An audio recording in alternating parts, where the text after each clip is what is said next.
Hello, audience members. It's corporate security. This is SO Chris 199 reporting to you guys for this week's new video.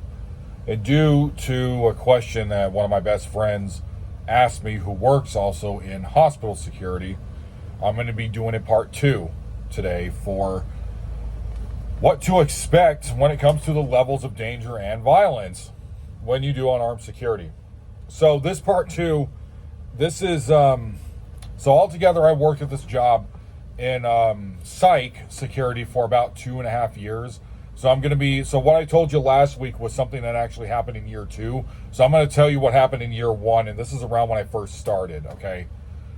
So my partner 101 was one of the guys that trained me back in March of 2021. So in May of 21, so actually 4 years ago that this happened? Can't believe it's been that long. So 4 years ago, what happened was that I was actually in my very first riot. And I was asking my other friend, 274, last week, I was asking him, so what's the biggest takeaway memory of like when we were working together? And he said it'd have to be the first riot, because I was in, like I said on the last video, I was in 3 of them. This is the first one. This one, I genuinely thought I was going to die. I have never in my life up to that point I thought that I had been through everything in life at that point at the age of what? This happened when I was 32? So I thought that everything that was crazy that happened in my life had already happened. Nope. So me, 101 and 274 get a call. And this is, really quick, a couple of days before this happened, there was this girl that was, this was in the teenage ward. This is in the adolescent ward, which is 13 to 17 years old. Because once you hit 18, you're now with the adult patients. So, but it was in the teenage ward. And so what happened is at this job, so we're, like what I said in the last video, we're hands-on with Moab/safe clinch training security officers with no weapons, okay? No tasers or nothing like that. So I remember we did this thing called activity therapy, which is, I haven't done it in a really long time, but we used to go out there from I think it was 4 p.m. to 5 p.m. to wherever they were sending the patients. And this particular day, which was one of the first times I did this, was in the sports court area. So they would go out there, play basketball, you could play volleyball, swing on the swing set, whatever it is that you want to do outside, to get part of your therapy process. I remember one of the techs, I don't know if he was a tech or if he was a secretary, but I remember he pointed at this one teenage girl because he said, you know what, I'm worried. He said that as he was at the top steps that led back into the ward, but you had to go down this series of steps to get to the area where there's a sandbox, a court, volleyball net, all this stuff. He pointed at the girl when he was at the top step. He said, I'm worried. And then one of the female techs I was out there with when watching the teenagers, she said, what are you talking about? And he said, that one right there. That one I'm worried about. That one's going to cause problems. Lo and behold, literally probably 3 or 4 days later is when it happened. And I don't know if she was the one that instigated it, because it was pretty much the entire ward. This is the only time I've seen an entire ward of people. Well, my face is red. Well, that's what happens when you're walking around outside in this 80-degree heat. But anyways, so just got in the van actually. But anyways, I was walking around earlier. What happens is that we get called. We go in, and multiple patients are fighting staff, they were about to. This right when we walked in to do standby. It actually wasn't a code gray at that point. It was just asking for security for standby.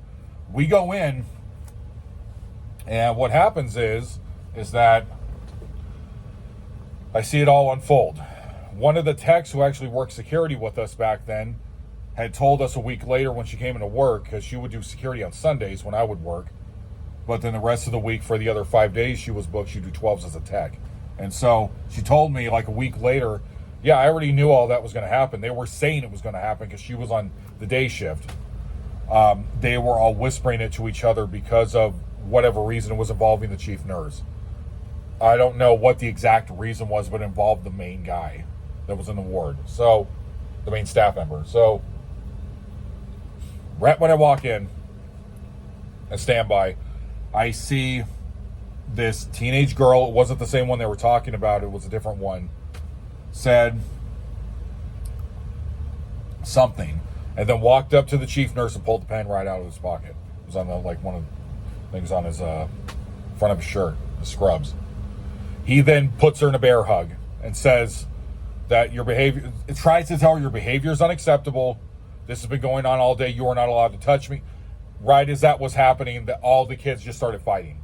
Like this was like I don't know if it was a gang thing.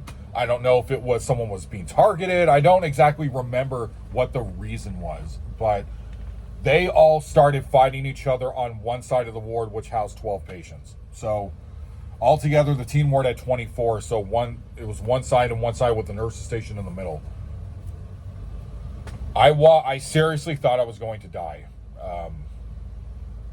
because there were a lot of boys that were in there that were as big, if not bigger than me, who were all coming from broken homes. A lot of the girls in there were sex trafficked, who also had like assault charges on their records. Like this was like, we're talking about, this goes like from charges with like bestiality and stuff, charges with, armed break-in entry, like a whole bunch of stuff on these kids' paperwork. Like basically the JIT kids. So if you know what I'm talking about, where they go to like gladiator school or the JIT camp. So anyways, that's when everyone just started fighting. And then when two techs tackled the girl who I think was the one that instigated it, she was screaming her head off, and it basically set off the rest of the kids. But the fights were already kind of just began to be in progress. And so I remember 101, this big white kid with like shortish brown hair went and speared the chief nurse in his back, to the point where he was like literally like, I think he was knocked out, like on the floor, the chief nurse. My partner 101 spears him from behind and then drops him on the ground after he was already on the ground from spearing the chief nurse, gets him on the ground, and I still have it like burned into my head. It's like 4 years ago. It's still like in there. I can still hear it like right now. Him yelling, "Call PD." I've never been on a job up to that point where something like this, to where we were literally, people were yelling for police to show up, like, and show up now. This is a code black kind of thing. This is like literally everything's hitting the fan right now. So, and then 274 then takes one of the kids who jumped on the table and tried to pull the sprinkler system out. And when he tried to grab him, the kids cocked back and swung, missed my partner 274, grabbed him, threw him on the ground. I jumped on top of him. My heart, keep in mind, guys, my heart is like racing. I seriously like everybody's fighting. And on the other side, you just hear the slams and the screaming and yelling from the kids on the other side who can see through the glass that's through the nurture station. There was a whole bunch of kids pounding on and screaming at us and screaming at the staff. Like, it was like literally like insane. It was like the closest thing I've ever been to a prison riot wise, but it was a mental hospital. But yeah, and then after that, I remember one of the kids was trying to dictate, who was like the pod boss. He was trying to dictate for what the other kids should be doing who weren't fighting enough or whatever, or not like making enough problems or destroying enough things, like whatever, because they were destroying like everything in the ward. Even the secretary, I don't remember what her name is. I'm not going to share it anyways. I watched her get wheeled out afterwards on a gurney.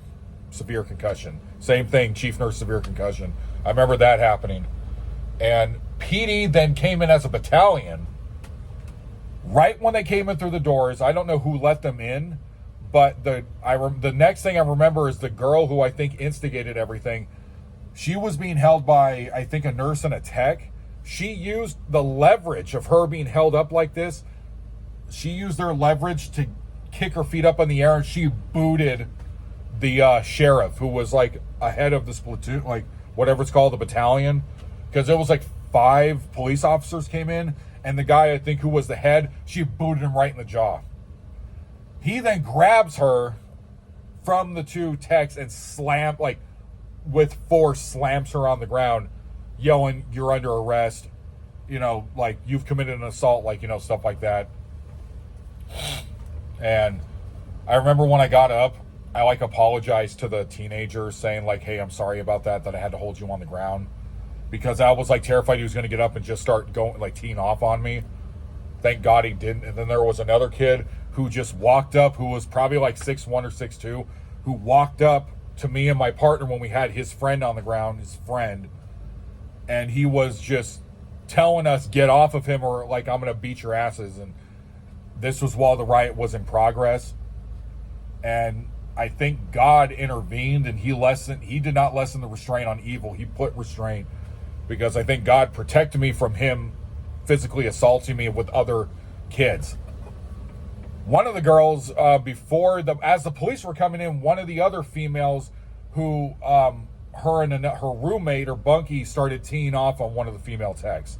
And I think that was the one that got wheeled out. I ran over and grabbed her, but then when I saw that she started shaking and she was shivering, I let her go. And I thought like, oh, because they told me if it's a female, don't put hands on them. Here's the thing, if it's a riot, it's completely fine.